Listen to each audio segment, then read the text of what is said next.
Welcome to tonight's Commonwealth Club World Affairs program.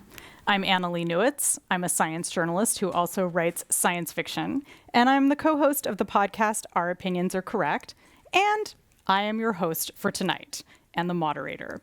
Tonight, I will be talking with Adam Becker, who is the author of the new book, More Everything Forever: AI Overlords, Space Empires, and Silicon Valley's Crusade to Control the Fate of Humanity. The book examines the dark side of what Becker calls the ideology of technological salvation, which is long embraced by the tech elite. In it, he shows how obsessions like colonizing space and achieving digital immortality are a distraction from solving real pressing problems like inequality and climate change. So a few reminders before we get started. Tonight's program is being recorded, so please silence your cell phones for the duration of our program. And also, if you have any questions, you can write them on the cards that were on your chairs when you arrived, if you're here physically. And if you're watching us online, you can put your questions in the comments section on YouTube. Now, let me tell you a little bit more about Adam. Adam Becker is a science journalist with a PhD in astrophysics. He's written for the New York Times, the BBC, NPR, Scientific American, New Scientist, and many other publications. His first book, called What is Real, was a New York Times Book Review Editor's Choice and was longlisted for the PEN Literary Science Writing Award. He has been a science journalism fellow at the Santa Fe Institute and a science communicator in residence at the Simons Institute for the Theory of Computing. Adam, welcome. Thank you, Annalee. Yeah, so let me start by taking you back in time when you were first thinking about writing this book. And you and I actually had a long conversation about it. You were, I would say, passionate and enraged. Yes. And I wonder if you said that you wanted to write like a polemic, like taking down these tech overlords in Silicon Valley. It was super exciting. And I wonder if you could just talk a little bit about that early inspiration, that anger, and then also the journey toward actually crafting a book that's very well sourced and, you know, very carefully argued. And that's sort of the book that we have in front of us today. Yeah. No, I mean, this is definitely a book that comes out of a lot of different emotions, but one of them is certainly anger and frustration. The early part of thinking about this book as a book came after I'd been sort of following a lot of the subject matter of the book for many years already, you know, both as a science fiction nerd and a tech nerd. And I'd been seeing what people were saying about the future, you know, the singularity, godlike AI, space colonization. And I thought, well, this is all, you know, wildly implausible to impossible. And it's strange to me that these ideas are being taken seriously, and how credulous most people are about it. And then this odd thing happened to me where I got invited to write for an online magazine that at first looked fine. And then when I did a little digging, discovered that they were publishing creationist nonsense alongside pretty good articles about science.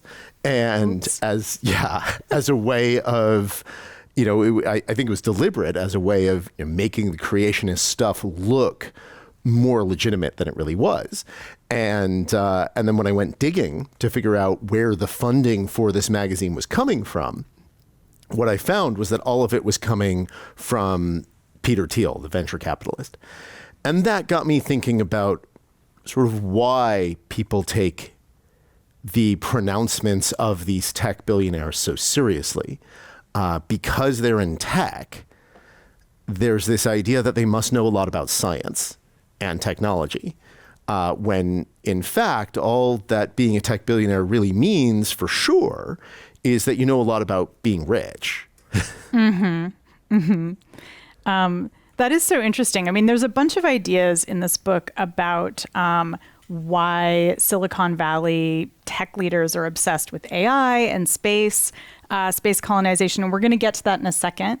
But I want to start with a little bit of historical backstory because one of the ideas that really underpins a lot of what you call Silicon Valley's obsession with transcendence is this notion of the singularity.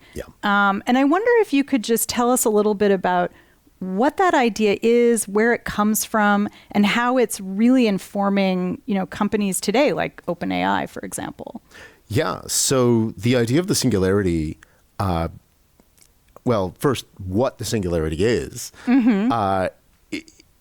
is basically this idea that the rate of technological change has been speeding up and going faster and faster and faster. And especially with computers, that computers are getting better and better and better through Moore's law and other sort of exponential trends, and that eventually this will lead to a point of technological change and powerful artificial intelligence that fundamentally transforms everyday life. In a way, that makes the Industrial Revolution look like Tuesday. And so this idea that somehow exponential growth or faster than exponential growth and will lead to this, and that in particular that you'll have self-improving AIs that, have intelligence that just gets higher and higher. And as they get higher and higher intelligence, they get better and better at creating even more intelligent successors. This is not a new idea. It's an idea that goes back at least as far as the 1940s and the science fiction of Isaac Asimov. And then it was picked up either from there or, was developed independently by scientists like I.J. Good and arguably John von Neumann, and had a long history from that point forward until it got sort of farther into the zeitgeist with the work of science fiction authors in the 80s and 90s, especially Vernor Vinge. And from there, it migrated into the tech culture of the Bay, where this idea of this promised, inevitable, technologically driven utopia became, part of the underpinnings of the ideological underpinnings of the tech industry. It's so interesting that this idea that now is sort of built into business models comes out of fiction, out of science fiction.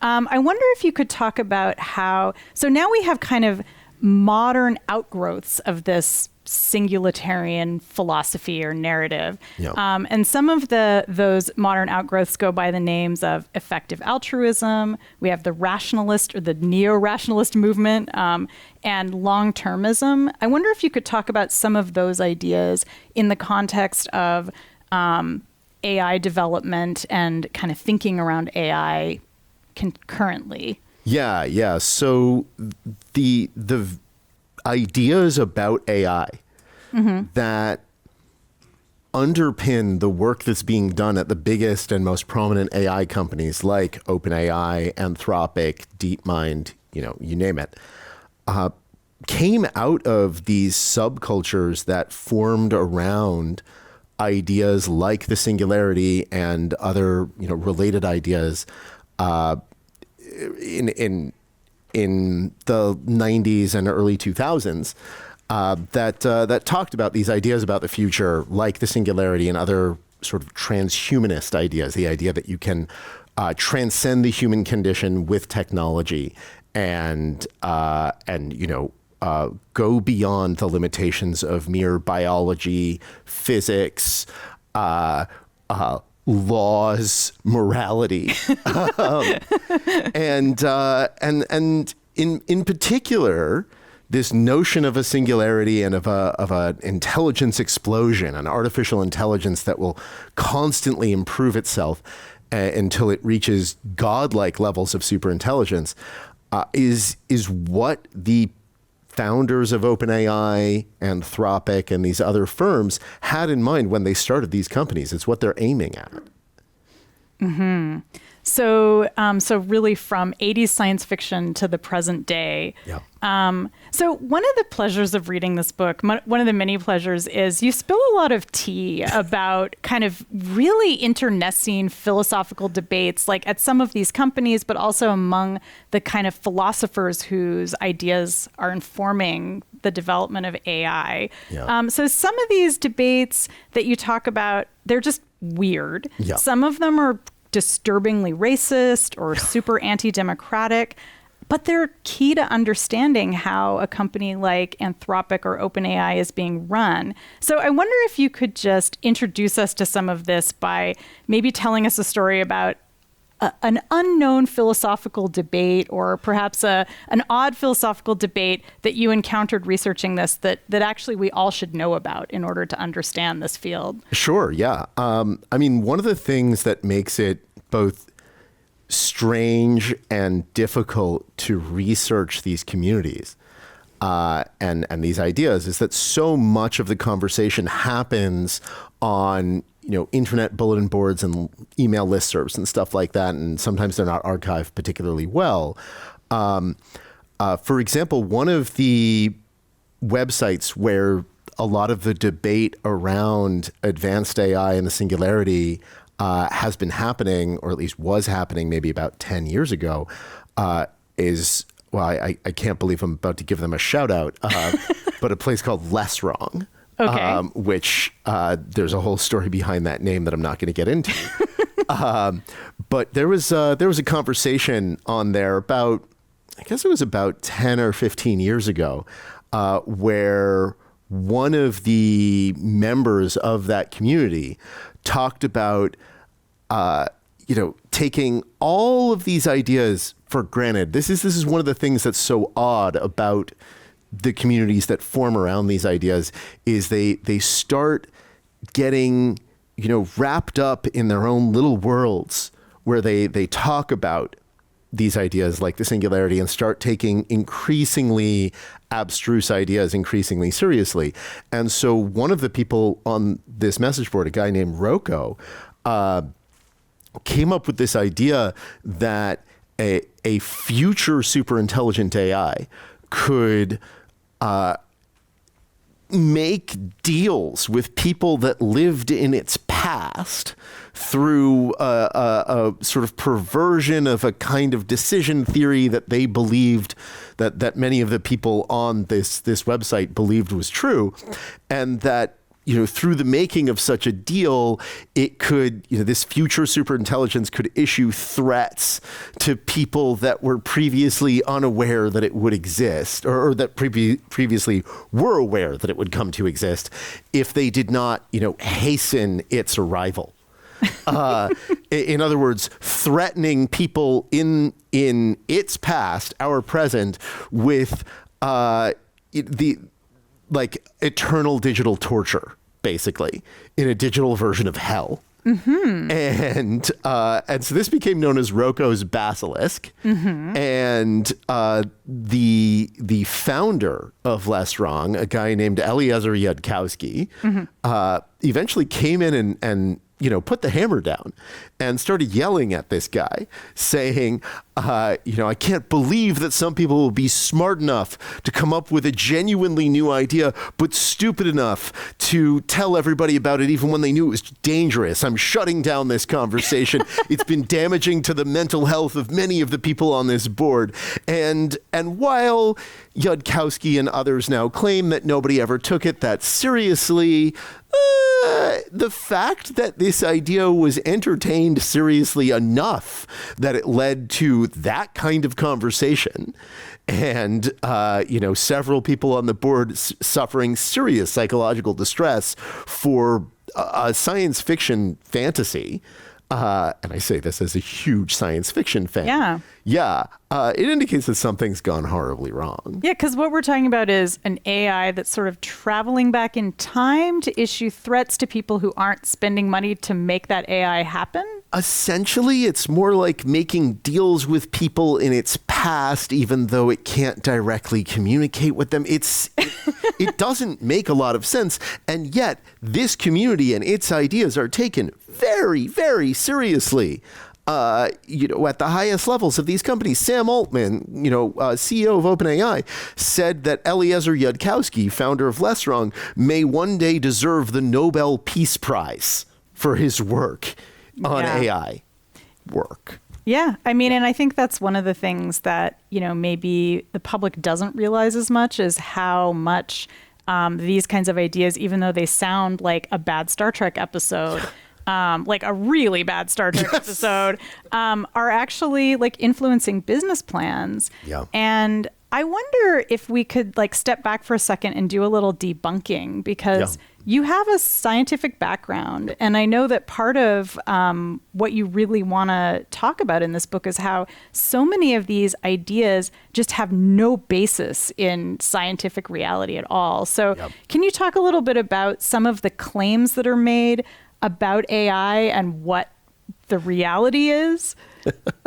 Yeah, sure. So, one of the claims is the claim that I already talked about, that a super intelligent AI is inevitable. As AI gets smarter and smarter, it will become more and more able to improve itself or design a still better AI.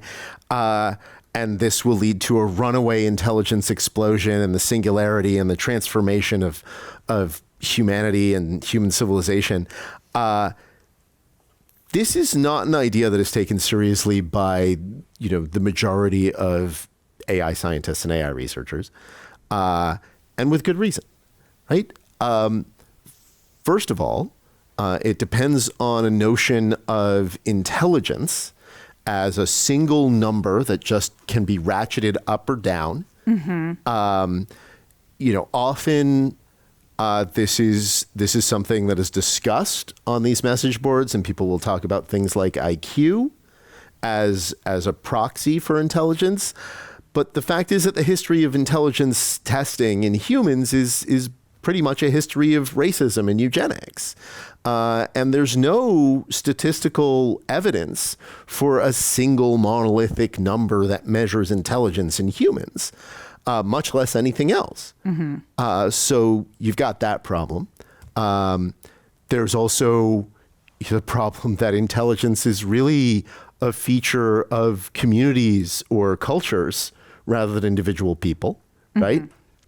You've got the problem that that the kinds of AI systems that are now making a splash, things like large language models, are not the kinds of systems that require higher intelligence to make more powerful. If you want to make a more powerful large language model, you throw more computing resources on it and give it more data.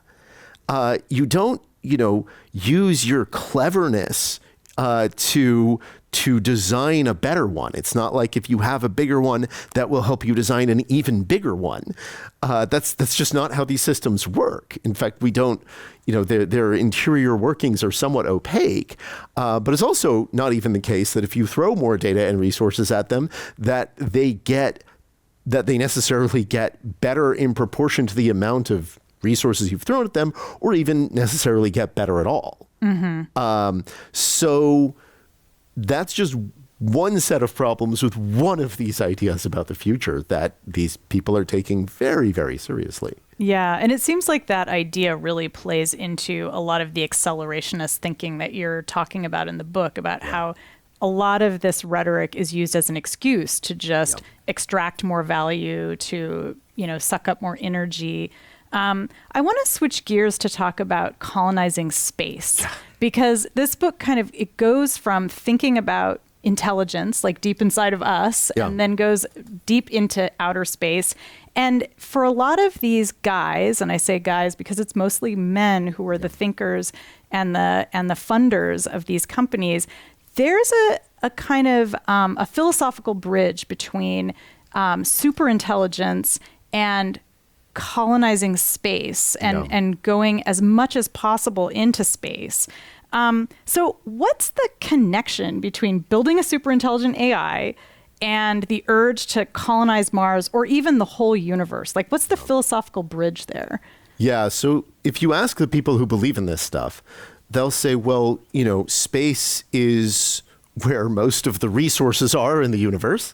And so we True. need to go out into space to gather more of those resources and make ourselves bigger and more powerful and extract all of the stuff in space to make more people and a bigger civilization.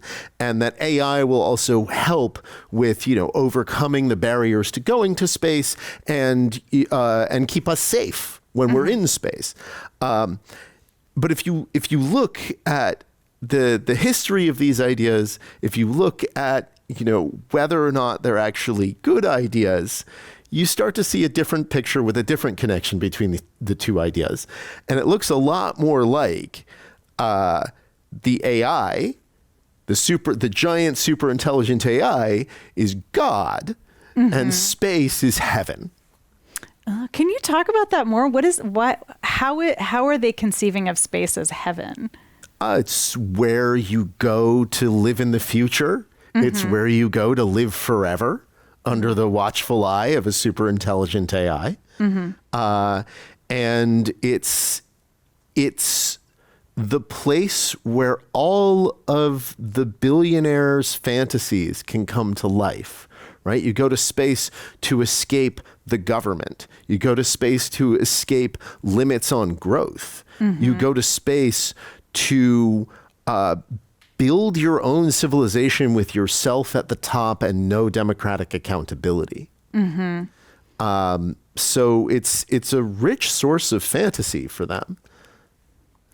Yeah, I mean, you talk about going to Oxford and meeting with some of the futurists there at the university who, are attending a lot of conferences with Silicon Valley's leaders who are writing books that are very influential, like people like Nick Bostrom, and who wrote the book about superintelligence. And one of the things that they talk about with you a little bit is this idea that we're going to send out probes into the universe and that they're going to just keep infinitely expanding. And like by the time they're done, I think they say 5 hours later, every single star will have these probes around it, kind of extracting value. How realistic is that? You have an astrophysics background. I mean, to be fair to them, they didn't say that they were going to finish doing it in 5 hours. Oh, okay. They said they were going to finish sending out the probes in 5 hours. Okay. Oh, yeah. And then it would much more realistic. Yeah, much more realistic. Exactly. Yeah. No. Why did they want to do that? Like, what is is there like an economic benefit to this fantasy? Like, what's the point of it? Yeah. So if you ask the Oxford ethicists who I talk with in the book, they subscribe to this this version of ethics called long-termism. This ethical theory, and one of the things that long-termism believes is that the more happy people exist, the better the universe is. And so if you go out and colonize the universe, you can have more happy people or more happy intelligent AIs living in computers. And that's better than having the universe as it is right now, so disorganized and messy, I guess is how they see it. It's, Bostrom, one of these people who until recently was at Oxford, he talks about the universe as it is now as an enormous wasted opportunity, that it would be better ethically if we take over the universe and use it to build a giant computer for all of us to live in as disembodied, uploaded consciousnesses.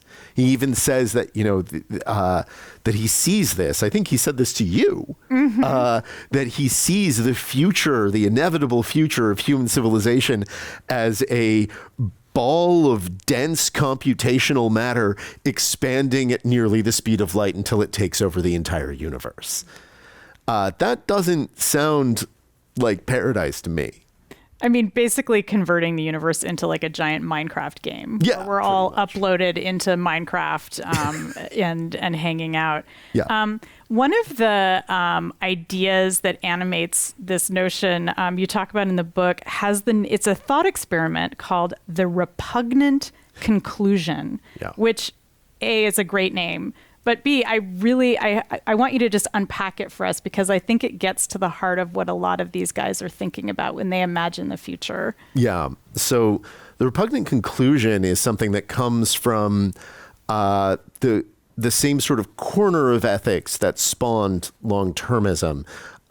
It comes from a certain utilitarian approach to population ethics, the branch of ethics that deals with like how many people should there be. And so the idea is that that if you've got this utilitarian approach to what's good, if you think that what you really need in the universe is to maximize the amount of happiness and minimize suffering, then the best way to do that is to make as many people as possible who are just barely happy enough to be alive. So, if you have a choice between, say, a civilization of 5 billion people all living pretty happy lives, or 5 trillion people, all of whom are barely happy enough to make their lives worth living, they're 1/100th as happy as each of the people in the 5 billion civilization, then that means that total happiness in the 5 trillion people situation is 10 times greater. And so that is clearly better, is enormous numbers of people barely happy enough to be alive. And this just doesn't seem like a good way for the world to be, right? And this is the repugnant conclusion, and it comes out of, among other things, this idea that you can take happiness and just assign it a number that you can then apply to everybody universally in all situations forever until the end of time. And that just doesn't seem to be, even in principle, much less in practice, how anything works. Yeah, but it does justify constant expansion. Sure. And yeah. Although it does seem repugnant at the Yeah. same time, Yeah. we have a huge number of people barely eking by, Yeah. but that's where we're headed. So one of the things about this book is you talk a lot about how these kinds of ideas, everything from the singularity to the repugnant conclusion, are feeding into Silicon Valley business models. And I'm curious about how Silicon Valley money is feeding into making these ideas, if that makes sense. Like, who's paying for these thinkers to think these thoughts? Who's paying for the conferences where they come? Who's like basically footing the bill for all of this, all of these thought experiments, and why? Like, why would you put all that money into coming up with these kinds of ideas? Yeah, it's a good question. So a lot of the money for the Oxford ethicists and the communities that they're a part of, the long-termists and effective altruists, a lot of that money these days is coming from really one tech billionaire, Dustin Moskovitz, one of the co-founders of Facebook. He and his wife, Carrie Tuna, have a foundation called, oh my God, I'm blanking on the name. They have a foundation. Yeah, they have a foundation. Exactly. I talk about it constantly in the book, and it just flew right out of my head. But yeah, they have a foundation that gives enormous amounts of money to these different effective altruist and long-termist communities, to the research groups at Oxford that study this stuff, that write papers about it, and those conclusions that they come to are very convenient for the tech billionaires, right? It makes sense that the money is coming from tech billionaires. And it's not all coming from Dustin Moskovitz. Some of it came from Sam Bankman-Fried before his, fall from grace through a lot of illegal stuff. So this is philosophy built on crypto scam money. Yeah. Crypto scam money, Facebook money. Jan Tallinn is another tech billionaire who funds a lot of this stuff. His money comes from Skype. Some of it came from, there were other crypto people involved. And the philosophy is one that's extremely convenient for the people who are funding it. It says, the most important thing is the trillions upon trillions of people who will live in the deep future. The most important thing is to donate money to making sure that an AI becomes super intelligent and doesn't take over the world. You don't have to worry about the real problems with real things that exist here and now, like global warming or, God forbid, income inequality. Or creeping authoritarianism, because none of those things matter nearly as much as, the glorious transhumanist future that awaits after the singularity, as long as there isn't some sort of AI apocalypse that kills us all first. And the fact is, there's no reason to believe in any of that stuff. Yeah, it's so interesting. One of the questions that came up for me while reading this was that there's this paradox where so many of the people who are buying into these ideas that we've been talking about, many of which are just flat out bonkers. Yeah. These are people who would probably call themselves men of science, and whose careers are based in, technology, evidence-based fields.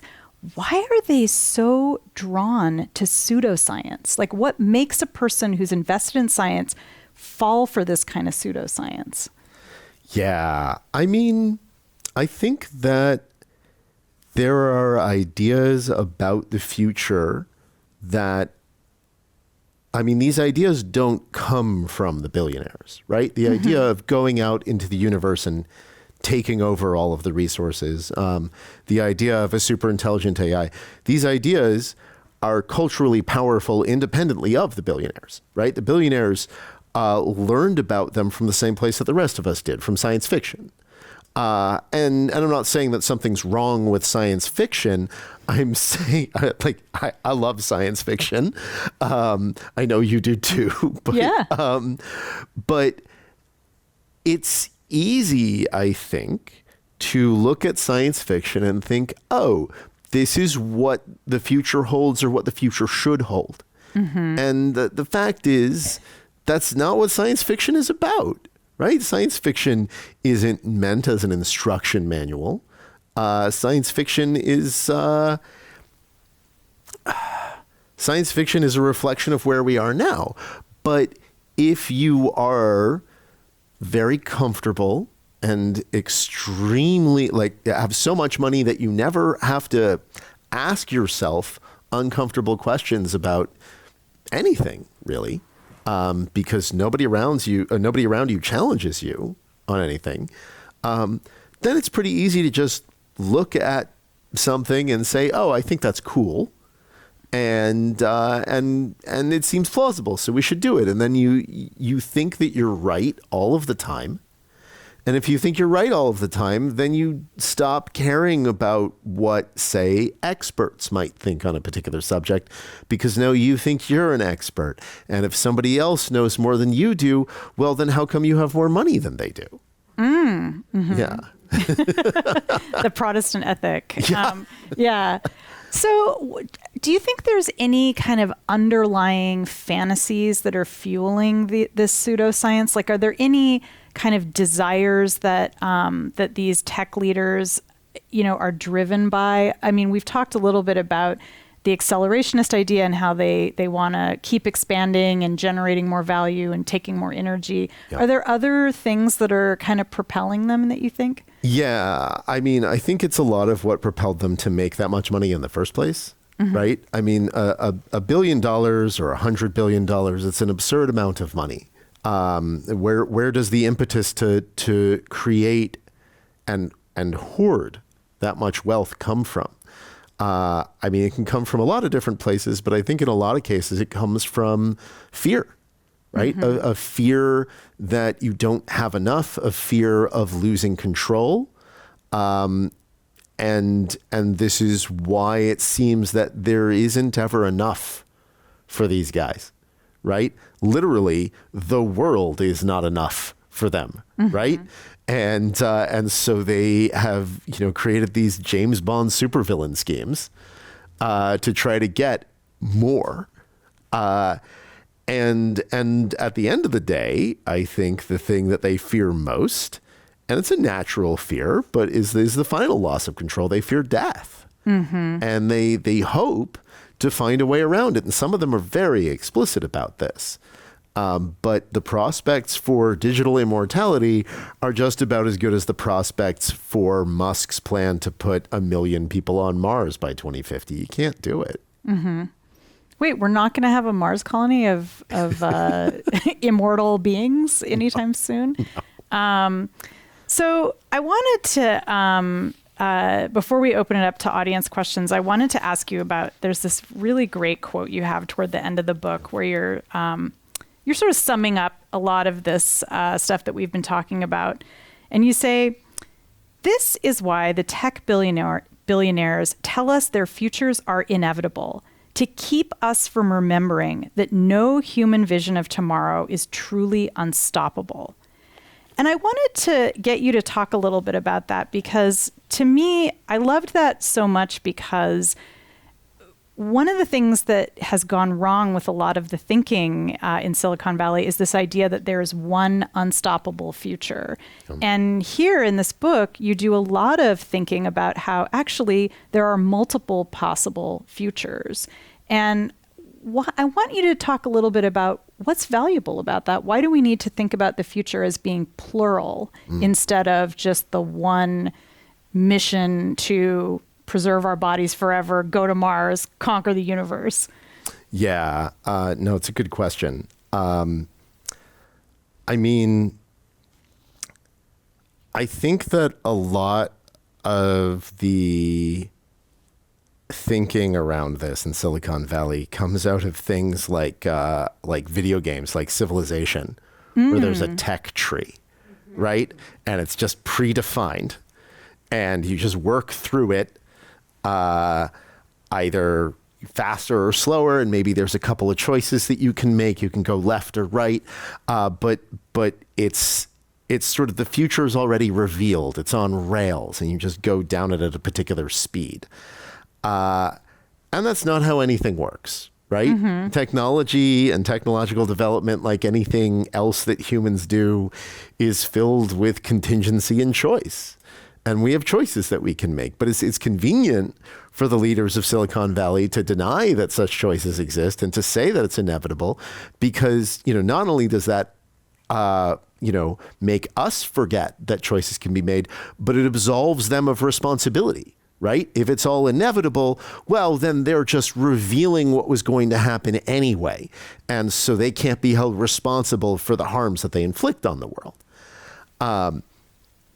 But the fact is that other futures are possible, right?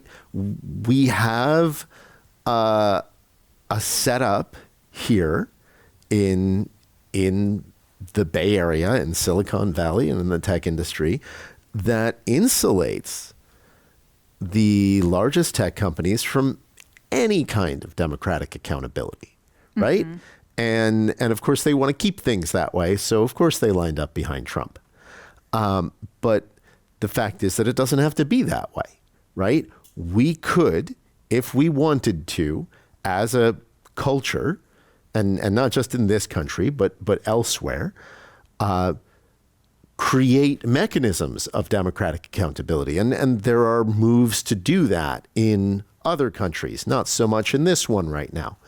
But we could make the conversation about what would be good for humanity to develop, what technology would be good, a conversation that more people get to be a part of, as opposed to a conversation that you only get to be a part of if you're a white dude with enough money. I don't think that the leaders of the tech industry want that. They think that that's not a good idea. They think that they know best. And I think that the events of the last 20 or 30 years, as we've seen Silicon Valley eat the world, have made it very clear that, if they're trying to show us their ability to, shape the future to be good for all of us, they've failed. They've made a very good case that we shouldn't trust them with that. That this is not a power we should let them keep. So, I think that there are just other ways of negotiating the relationship between the tech industry and the rest of us. And yeah, they have more money, but there are more of us. Yeah. I think that's a great place for us to end here. And then do we have questions from the audience? I know people have been handing in some. No, I've got many. Okay. All right. If you have questions, please write them on your card that's on your chair, and we'll get to them. While we're waiting, I'll ask you something else, which is, so what technologies would you like to see Silicon Valley focusing on? Like, instead of AI and space colonization, what's one of the alternate futures that we could be looking toward? What would be areas of exploration? Yeah, it's a good question. I would like to see some investment in, and this is maybe self-serving as a journalist, but I would like to see some investment in community news. The internet killed the newspaper. Mm-hmm. And I think that's part of what has led to the democratic crisis that we're in right now. Mm-hmm. And yeah, sure, the tech industry likes to move fast and break things.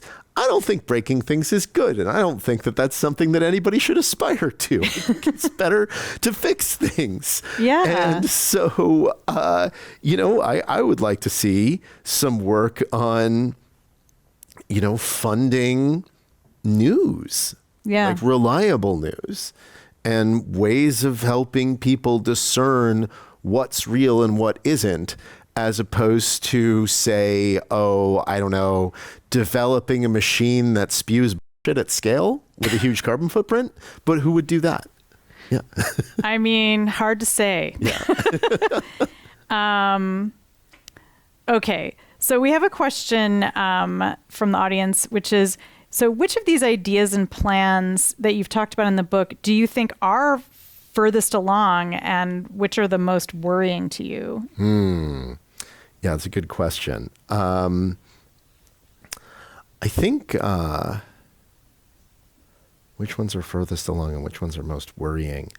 Honestly, the one that I'm most worried about right now is the idea that that AI is going to somehow solve the climate crisis for us. Oh, yeah. This is something that, we've already seen tech billionaires like Sam Altman and Eric Schmidt say that AI is going to solve climate change for us.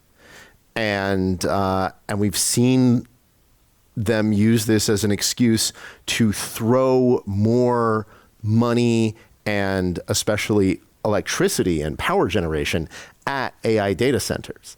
And so this is already very far along. Mm-hmm. They are talking about, Trump talked about turning on coal plants as a way of powering AI data centers. And it's hard to think of a worse plan than that. They're talking about building more nuclear power plants to power AI data centers. And yeah, nuclear power doesn't have a carbon footprint the way that fossil fuels do. And there can be good things about nuclear power, but to use it to do that, this is a terrible idea.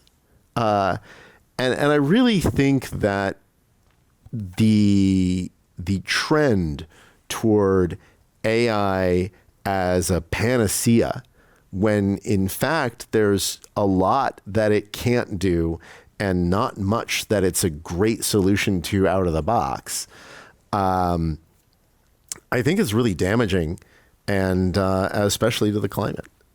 Yeah. And in fact, I will recommend that people check out the book, because you do talk a lot about the fantasies about energy consumption that some of these guys have. Okay, here's a question about yet another thinker who has fueled Silicon Valley. They ask, how does the idea of the network state, which is championed by Balaji Srinivasan, among others, how does that fit into these utopian AI fantasies? Yeah. The network state is the latest in a long series of fantasies of, and this is not my term, fantasies of libertarian exit. Mm-hmm. Right? The idea that rich people don't need the rest of us. They don't need government or politics. They just need, a place where they can go to build Galt Gulch. Mm-hmm. And the only difference with the network state is Galt Gulch, but make it blockchain. Yes. And Ayn Rand would have loved the blockchain. Yeah, absolutely. Yeah. So I think I think that a place where a bunch of libertarian tech billionaires can hang out without any democratic accountability and a huge carbon footprint. Yeah, that's a bad idea, but it's not a new one. Mm-hmm. Yeah. And it does really fit into like a lot of the stuff that we've been talking about. Yeah. So here's a question about this kind of actually in a way gets back to what you were saying about news. And this is about the role of art. So what's the role of art in Silicon Valley? The questioner says Silicon Valley loves its, psychedelic art parties, but artists are struggling. So how does, can we inspire like better patronage of artists to inspire different views of the future? Yeah, I mean, I definitely think that we need good art in order to envision both what is happening in the world right now in ways that we can't currently see and possibilities for the future. And I think psychedelic art parties can be a lot of fun. But I also think that Silicon Valley has a very unhealthy relationship with art, right? And this is, not to keep hammering away at the same problem, but I really think that large language models and generative AI indicate a lot of that problematic relationship with art. That art is seen as something to be consumed, as opposed to something that we all make in order to, as part of the human experience. The claim that generative AI is democratizing art by allowing people who can't draw to suddenly have the ability to draw. I don't think that that's what art is, right? The process by which you make the art is part of the art itself, right? And I think that the idea that art is not open to anybody indicates that something has gone wrong in the conception of what art is among people making those claims. I would love to see real patronage for real art. And instead, we're seeing things go in the other direction, where art is being stolen from the artists. And then when people point that out, you get tech billionaires claiming that if they aren't allowed to keep stealing art, then their business model's not viable. And should have thought of that first, maybe. Yeah. Yeah. So we get AI slop instead of art. I mean, it is interesting that these guys don't seem to have a problem with the idea of funding philosophy, but when they want to fund art, but they don't want to fund art. And I think, you're onto something, that they have a really toxic relationship with art. Yeah. So something to think about to change that kind of viewpoint as well. Okay. Here's a huge question for you. Sure. What is the best case scenario for AI? It's here to stay. Sure. We've got it. The best case scenario for AI. So I'm going to choose to interpret this question's use of the word AI or the term AI to mean currently existing AI systems and systems like that. And the reason I feel like I have to specify that is when I was a kid, AI meant Commander Data, right? Yes. And that's not what the term means anymore. Now that's AGI. But the best case scenario for current AI systems, I think the best case scenario would be that we put a lot more money, and maybe this is actually an answer or a different answer as well to an earlier question that you asked me. Mm-hmm.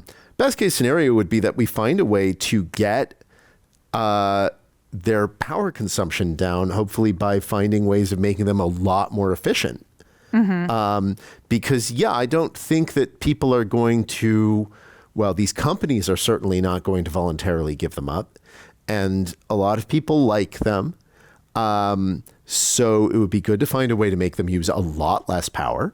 And if that can't be done, then I think we've got to regulate the crap out of them. Because it's an enormous hit to the environment for, I would argue, not much in return given that we need to be working to meet these climate goals, and building larger AI data centers to hope that an AI god will tell us how to meet those climate goals is not a viable plan, especially because even if we did that, it would probably say, well, you shouldn't have built me, for starters. I don't know what you were thinking. So, just to continue on that question, so the best case scenario is not artificial general intelligence. I don't think that that's something we're anywhere near, even if you could find a good way to define it. And nobody's come up with a good definition. It's a really vague goal. Mm-hmm. And insofar as the goal of Commander Data, or something that can do all the things that humans do, is a sensible one. It's not something that's around the corner. There's no indication that's true, and a great deal of indication it's not. Mm-hmm. Yeah. So scientifically implausible goals for Silicon Valley again. I think so. Yeah. So here's a question about going back to when we were talking earlier about effective altruism and long-termism and rationalism. So this person asks, what do these people think the purpose of life is?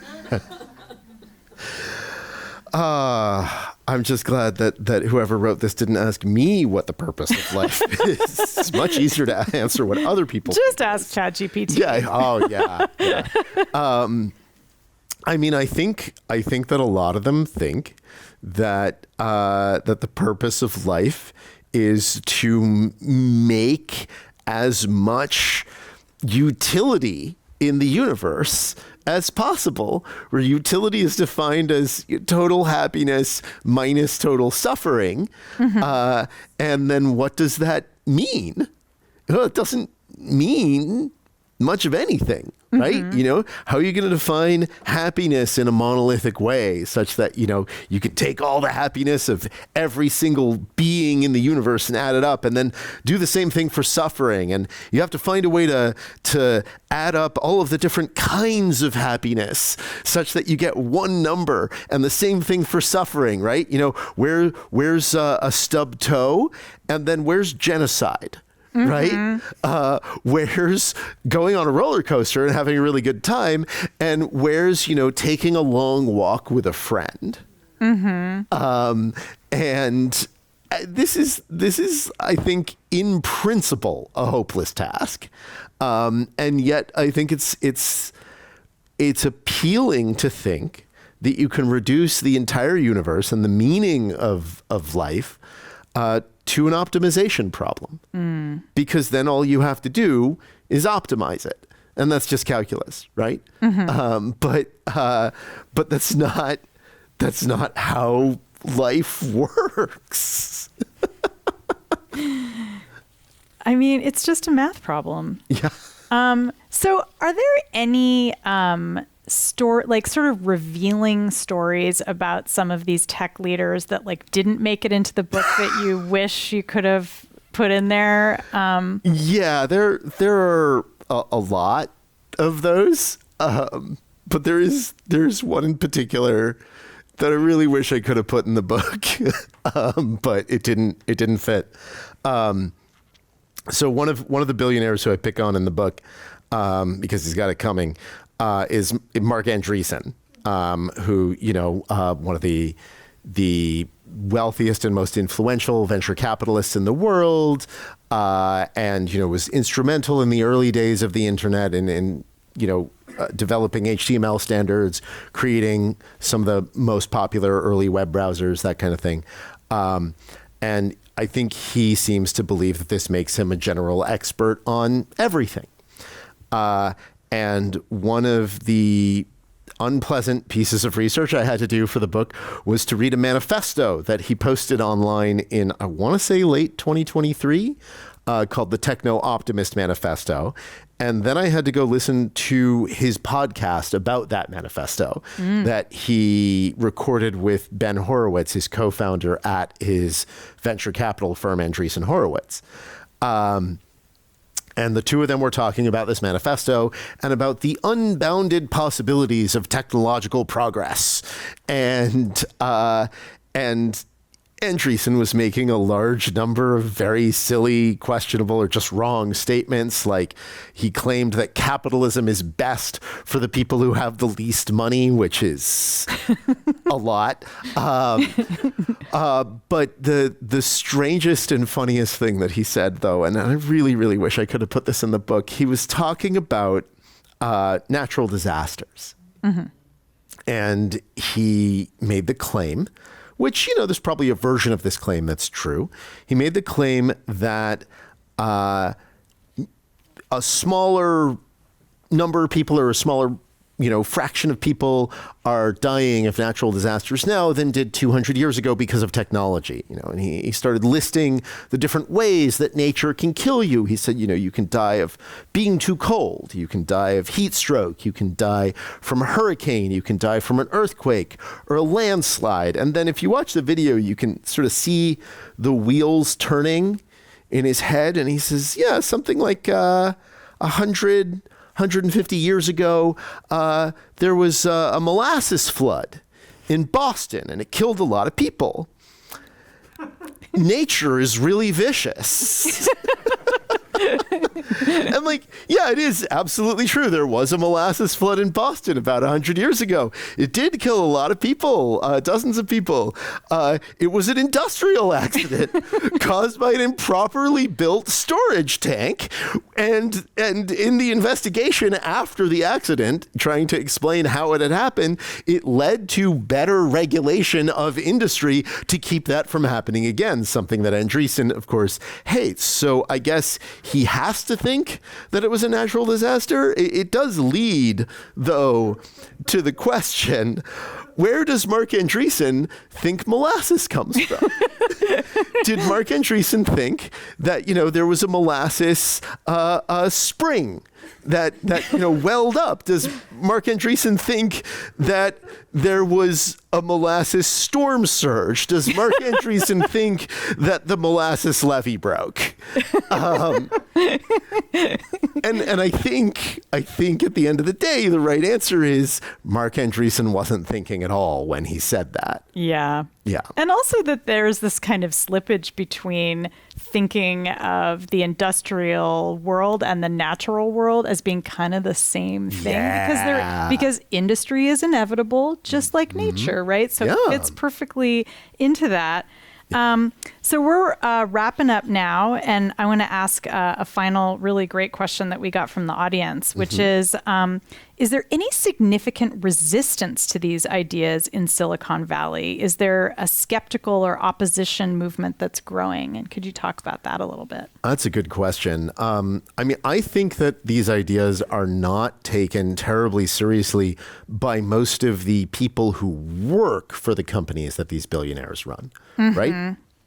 In the same way that the tech billionaires lined up behind Trump, even though the workers at the tech companies mostly voted for Harris, I think that, the median worker at Google, right? Be they a software engineer or someone who works in the cafeteria, I don't think that they think that the singularity is near. Maybe they've heard of the idea. Maybe they, think about it because it's fun. Some of them probably do. Some of them definitely do. And there are some companies that are an exception to this where like the company has a very strong corporate culture of some kind. And most of the people who work there think that, yeah, this is coming, like some of the AI firms like OpenAI are like that. I think that, if you pluck someone out of the corporate headquarters of Meta at random, they are not going to say, oh, yeah, I think we're all going to colonize Mars and live forever with an AI god. I think that they're going to say, why'd you pluck me out of here? Put me back. But I think, and so in that sense, I think that there is some resistance in the form of the rank and file tech workers, right?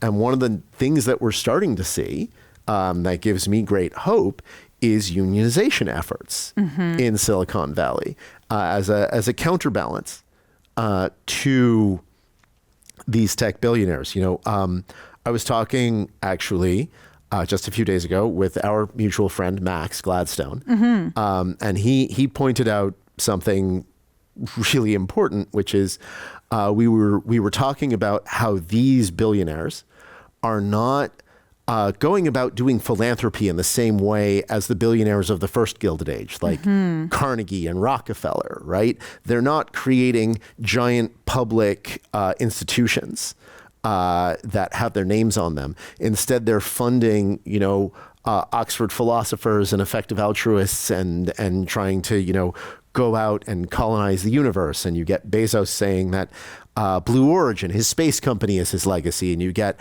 Larry Page, CEO of Google or Alphabet, saying that Musk's Mars efforts are philanthropic. And what Max pointed out was, well, the billionaires or the ultra wealthy of the first Gilded Age did what they did. They did that form of philanthropy in part because they were scared, right? They were terrified of the movements for workers' rights and the violence that came with the labor organization movement in the late 1800s and early 1900s. And so they wanted to make the average person's association with the name, Carnegie.